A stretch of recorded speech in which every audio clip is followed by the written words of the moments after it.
Oh, oop. Alright, shook a little bit. Okay. Sorry, table's a little uneven. No, This episode of Table Talks, and there's a cat face in the camera. Oh, she might get in the way. Maybe she will. Maybe she won't. There she is. Yep. Hey, that's added internet value. Yep. Less of my face, more of hers. Elvira, come here. Anyway, hello and welcome to Sage's Tabletop Table Talks. I'm Sage. This is actually Josh's table, and let's talk about tabletop role-playing games with Josh, because this was actually kind of his idea for a topic. Yeah, I was just randomly thinking one day about fantasy, not just in games, but fantasy gods. You want to be Barkley? Nah, he wants to Anyway, I was thinking about fantasy gods and how, let's say myopic they are. It's like they are singular entities, and also seem to be about only one thing, which doesn't really match with gods of various cultures in real life either. So, yeah, one of the things I was kind of thinking about was I can just kind of do this. So how Greek almost all pantheons are. Because that's kind of how the Greek gods were set up. You know, Ares was the god of war. He did war. I mean, yes and no. I'll get to that, but continue on. Well, you were talking, but like, that's just how they're set up. Where, you know, you look at like the Norse gods. Thor is, yeah, he was a thunder god, but it's not like he was the domain of thunder. He was associated with thunder specifically because his hammer created thunderbolts. Yeah. And like Odin isn't like associated with prophecy because he's some god of prophecy. He like went on a quest to gain the power of prophecy. But you don't, outside of like maybe Vecna, you just don't really see that in fantasy gods. And yeah, a lot of fantasy games and media in general, they are god of one singular thing, and they don't really but because Greek again. Yeah. Poseidon was god of the seas, earthquakes, and horses. Yep. 3 things at least. Well, I mean, even in fantasy, like, you tend to get a little bit of that, but that's exactly it. It's like the gods are just like gods of their. I guess there's no lore to them outside of them being. Maybe the closest you get in D&D is when you look at the gods' domains. That might give you a little idea of what their overall purview is. It's like all the things that they're into are the domains you get, basically. That's probably the closest you get. The other gripe that I have with fantasy gods is how singular they seem to be. They don't tend to be that connected. Yeah. Again, D&D had plenty of time to work on this, and one of the closest things we see is the relationship between Bahamut and Tiamat. Yeah.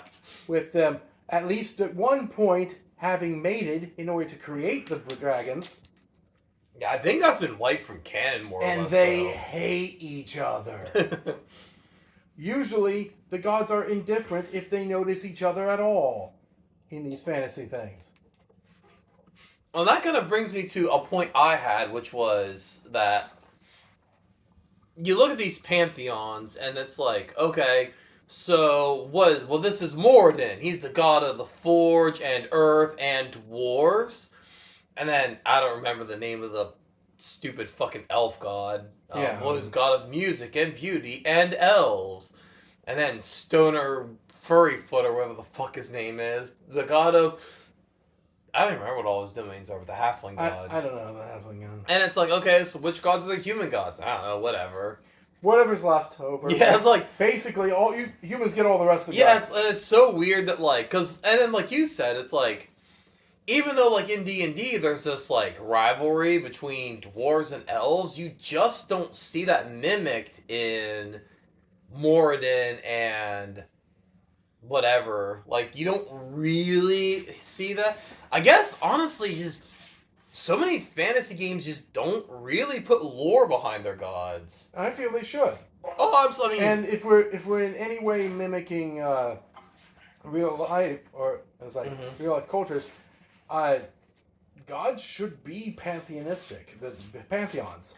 They don't have to like each other, but we are related. They interact. Stuff happens with them. Yeah. One of the other things I was kind of thinking about is these. I guess it's kind of just a part of a fantasy world having like this kind of magic system, but there's so much more you could do. Like you look at Earth, like you have, Greeks and the Greeks and the Romans who have their gods, but like,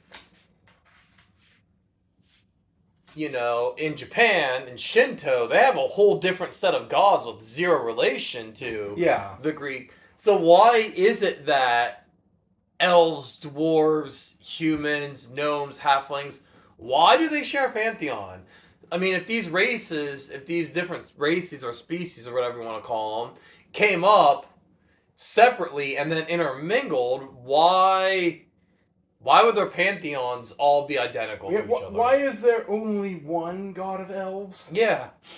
I get the point. Shouldn't there be a whole pantheon of elven gods? A whole pantheon of dwarven gods? A whole pantheon of halfling gods? It's like, they put a lot of work into the game. I know they did, but at the same time, in the same breath as like, you've had like 50 years or whatever, how long it's been. Isilvar again. And when you think about it that long, they've been kind of lazy.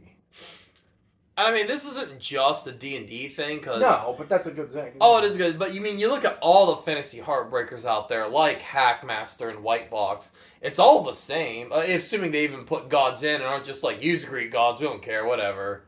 Which, once again, it's like, you look at this world with elves and dwarves and gnomes, and like... Okay, yeah, but everybody just worships Zeus and Ares. I'm like, no, they don't. That's... the D&D gods are actually kind of new when you think about it. Because Advanced Dungeons & Dragons, 2nd edition, that basically told you to worship whatever. Yeah, I still think the campaign settings had, like, Eberron, Greyhawk, fair enough. I don't even know anything about the Eberron gods now I think about it. But what's even worse is there are other games where it's even... Okay. even lazier. So... I like the... If you fit, yeah, she'll fit. If it fits, it sits. Yeah. Anyway. Paintbrush too. Yeah. But like, I know, I love the setting for Blue Rose. I love the setting for Blue Rose, but my god, the cosmology in Blue Rose is one of the laziest I've ever seen. So there's 4 deities, and the deities are of Earth, Wind, Fire, and Water. Like, yeah, okay, cool, you've used them. And they are also summer, winter, fall, spring. They are north, south, east, west. They are cups, staves, swords, and pentacles. And I'm like, everything you can split into 4, like, this is lazy. This is just laziness. Like, I hate when fantasy games are like, what are the gods? The god of earth, the god of air, the god... Gods, historically, represent your culture. And you look at, once again, Norse gods. The Norse gods were predominantly warriors. Odin, Thor, Heimdall, Tyr, Baldur. They were warriors because Viking culture was heavily influenced on warrior. Right. You look at the Greek gods, they tend to be philosophical and they tend to be sexual in nature because Greek culture. The Japanese gods tend to focus heavily on hierarchy and etiquette and, because like the story of Amaterasu and Susanoo, where the two are separated simply over a social faux pas, like eternally forever on opposite sides of the earth, over, I cannot remember the name, the goddess of food. Yeah. Vomited it up, and in some versions I prefer, pulled part of a meal out of her ass. And he was so offended by this, he killed her. So yeah, the eternal rivalry between the sun and the moon is entirely over a social faux pas. And it heavily reflects that culture at the time. But like, what does Paylor actually reflect about Greyhawk's culture? We like getting tanned. Yeah, like he's the sun, man. And like, yeah, that's it. The sun god, like he's supposed to be the principal deity, and he has no reflection over the culture of Greyhawk. Well, I'll tell you what. I mean, he had a presence in Faerun as well, Forgotten Realms. Mm-hmm. He had some presence there. Yeah. And I watched the D&D movie, Honor Amongst Thieves. Apart from just occasional logoing, where you see the sun face, don't mention him at all. No mention in the movie at all of pretty much any of the deities. Yeah. But I mean, I guess the series wasn't really focused on the D&D cosmology. But I mean, that just is. It's like, well, as a counterpoint to Honor Amongst Thieves, one of my favorite fantasy series is called Mythica. And it's very, very, very D&D coded. And in it, the gods actually play a very prominent role. The main villain, I can't remember his name. His name's like Sislak or something. He's a lich, and the idea is he's drawing life energy from across the world to deify himself. So in order to stop him, they have to go to basically hell in order to encounter the god of the forge that was killed at some point in the story. But we have to go to basically the afterlife to meet. And it's so funny because they go there and he's just got this giant forge and he's just crafting swords. And the main characters, oh man, I cannot remember their names. It's not Mythica, but the two characters go there and like they're trying to basically get him to give them like a Godslayer sword, because if there's going to be a god that builds a Godslayer weapon, it's going to be a god of the forge. And they're like, okay, so what do we do in the afterlife? Just stay here and forge swords? And he's like, no, this is my afterlife. I'm a god of the forge. My afterlife is going to be a forge. He's like, you can do what you want in your afterlife, but I am a god of the... And I'm like... So, like I said, it's still very Greekified gods, because, like... Yeah. I do like Pathfinder. They have the one god tower that the one guy went into drunk and woke up. Yeah, that was great lore. And like, I will have to say Pathfinder had a bit more lore behind their gods. A handful of them. Like I said, there's Vecna, who has a huge amount of lore behind him. That's true, because he used to be a big bad villain. Yep. And Vecna has lore behind it. And I just want to do a quick side note real quick. Why are we so insistent on artwork with Vecna having both his hands and both his eyes? I know people are like, oh, well, it's artwork from before he... I'm like... Yeah, that's when he's not interested. Yeah, who fucking cares? The whole iconic thing about Vecna is his left hand and his left eye are missing from his battle with Kaz. Not to mention his head. No, That's a different thing. The head of Vecna. If you know, you know. But I'm like, why? Stop drawing Vecna with both his hands. That is like the iconic feature of Vecna is missing hand and his missing eye. But anyway, I digress. But yeah, like I said, even when you look at like these stories of Greek, Roman, Japanese, Nordic gods, like there's like lore behind why they are who they are. Like, yeah. Honestly, even in the Greek gods, there's a whole thing where Zeus cut open Kronos or was it Uranus? Well, because Kronos, the Titan, devoured most of his siblings, yes, and he had to cut them open. Cut them out of his stomach with a sickle. I can't remember if that was Kronos or Uranus who did that. Well, Uranus, that would have been Roman. So that I think the Romans adopted that particular name from the Greek. It doesn't matter. He cut open his dad's stomach and pulled his siblings out. So and then when they pulled out, they drew straws to see who got the earth or who got the skies, who got the seas, and who got the underworld. Past the origins of some of these gods, they don't do a lot with them. It's like, to expand on them, It's like Athena was once one of Zeus's headaches or something. I believe it was he impregnated a Titan. When he found out she was pregnant, turned her into a fly and ate her, because the whole thing about one of Zeus's children will kill him. And then, basically, once the fly inside him gave birth, Athena, grew to an adult inside his head. And he was like, Hephaestus, split my head open. Because I got a headache, do something. And Hephaestus is like, okay. You're the boss! I mean, whatever. Remember, you asked me to do this. Yeah, why isn't there any of that lore in? I mean, I just worked here. Yeah. Yeah, why don't you get that in in fantasy works? It's like something that in depth. It's like back to Norse. Mm-hmm. They were all warriors and lauded as warriors, except for that tricky smartass who everyone hates. Yep. It's like he's not really a warrior. At best, more roguish, but everybody hates Loki. Unless it's the MCU Loki, then everybody likes him. Yeah. I think it's mostly just everybody likes Tom Hiddleston. Yeah, pretty much. Yeah. Tumblr sexy man. Yeah, well. Anyway. He'll end up dating himself. Yeah, let's not talk about that. But anyway, yeah, so... Like I said, just... There's nothing about the...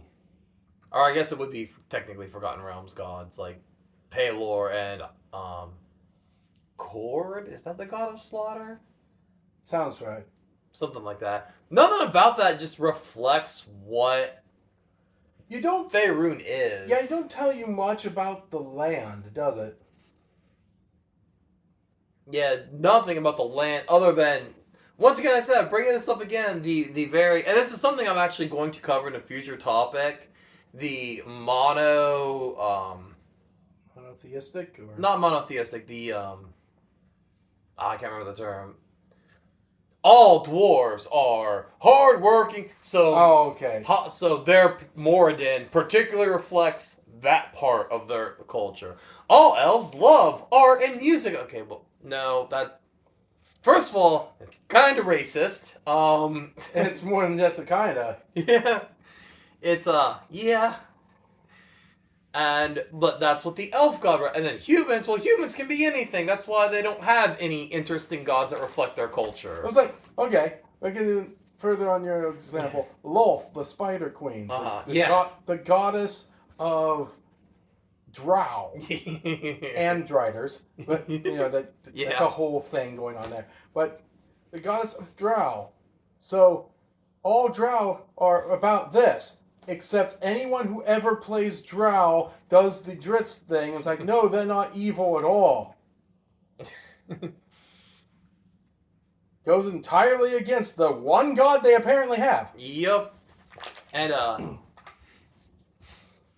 I have mentioned before my issue with drow elves. It's like, oh yes, the light-skinned elves are all peaceful, happy, art-loving creatures who just are friendly and cool and awesome, and all the dark-skinned ones are underground-dwelling monsters who are savages and evil. I'm like, ooh, look, ooh. If they were good, they'd go outside more and touch grass. Social commentary. That's fair. But yeah, I just like, oh yeah, you made the dark-skinned ones evil, huh? That's not uncomfortable. It's based off of Norse mostly. Yeah, okay. And I know they don't mean it necessarily. Of course, in the actual Norse, they weren't dark elves because of the color of their skin. They were dark elves because of their intentions. That's how the Svartalf were. Mm-hmm. And also, the Dark Elves were written in 700 BC or 7000 BC. Yeah, they didn't think much about it. There's a little difference between what was written back then and today, and also outside of them being based on it's not like modern drow have anything in common with the Svartal other than they're dark elves. Right. Culturally, they're not. It's something and, it can't really be a racist thing from the ancient Norse. What black people have they actually met back then? Pretty much none. I just say it's like there's not really anything modern elves have in common with ancient Norse elves. No, not at all. Thanks, Tolkien. Yeah. Anyway. What's actually kind of funny is, I'll just kind of bring this up, and I do think this is part of the issue with the, like, mono-racist idea of, like, all elves are like this, all dwarves are like this. So, people talk about how D&D was inspired by Tolkien. And it actually was not. There's a reason why, especially in older edition, the demi-human races kind of suck. Gary Gygax actually didn't like Tolkien. D&D was more heavily modeled after Conan the Barbarian and Dying Earth. And Conan, like any non-human thing. Yep. Yeah. And when his friends wanted to play the Tolkien races, he was like, fuck these stupid dwarves. Dwarves are dumb. They can only get like level 6 as a cleric, whereas humans can get as strong as they want. Fucking stupid. Who wants to play gnomes? Gnomes are stupid. It didn't really stop them, though. No, it didn't. And now it's balanced out and we have 700 races and it's all gravy. Also, here's an interesting thing. Why in pantheons are there so... I guess it kind of makes sense because people didn't really worship evil gods, but come on, give us more evil gods. Why is it that all the evil gods have warlocks and all the good gods have clerics? I know that's not universally true, but... Why can't we have more, like, warlocks who are... I mean, warlock is that you're not a devout worshiper, but you made a deal. You can make a deal with good. Yeah, how many people have made deals with gods in historical fiction? Beowulf. And heck, when you get really desperate, how many people plead to Jesus? That's true, too. It's not a worshipping thing, but it is a, gee, do this for me. Although the D&D 5.5 actually now celestial warlocks are core. So you can actually make a deal with angels. So it's like, yeah, like the idea of people making deals with gods has been throughout history. Oh, like, yeah. But no, I guess that's a lot of what I kind of was thinking about with the gods. Like, how Greek they are or how boring they are. Because, like, if you're not doing that, it's almost always like, what is this? This is the god of earth and wind and fire and water and Eve. I'm like, okay, that's... I mean, I covered the two issues I had. Mm-hmm. It's like, basically, I just feel there should be more connection, that the fantasy gods should be pantheistic, because it just makes a lot more sense. I think it would be cool to create a pantheon for each.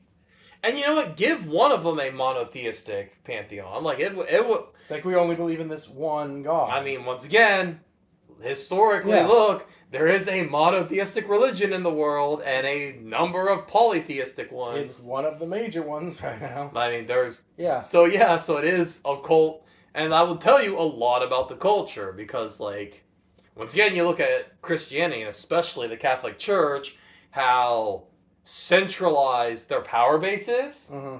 Like, the Catholic Church is like, this is the center of power, so it makes sense that there would only be one god to worship to, versus something like... Well, I have a whole super team of gods that... Whereas the Norse don't have that centralized religion as a state entity, which is why it's like, okay, this particular day we are going to pray to Frigg because we want to have good weather. This particular day we will pray to Thor for strength in battle. This particular day we will pray to Odin for good fortune. And who became the god of bards once skalds started to become more prominent. I mean, you gotta spread the stories of your gods around. So. It's just funny that all of a sudden Odin became a god of bards once the skalds became very culturally significant. Because once again, we see how gods reflect the culture that they are a part of. But anyway, I guess it just gives anyone here, because like I said, normally I don't do a lot of lore stuff, but when you brought that up, I was like, man, I don't know if I had enough, but the more I thought about it, the more I'm like, gods in fantasy are boring as fuck. They kind of are. Like, even narrative ones, not just like D&D, it's like, they're just so boring. Like, compared to like historical gods, like even as Greekified as they are, like there's still stories about Zeus turning into a bull and picking up chicks. Yeah. Whatever happened to the old Zeus? He used to turn into a bull and pick up chicks. He grew up. You should do the same. Anyway. But anyway, I think that's about all I got. Do you have anything to add? I've got nothing else. Alright, so I guess that's everything. I will see you guys next time. Bye.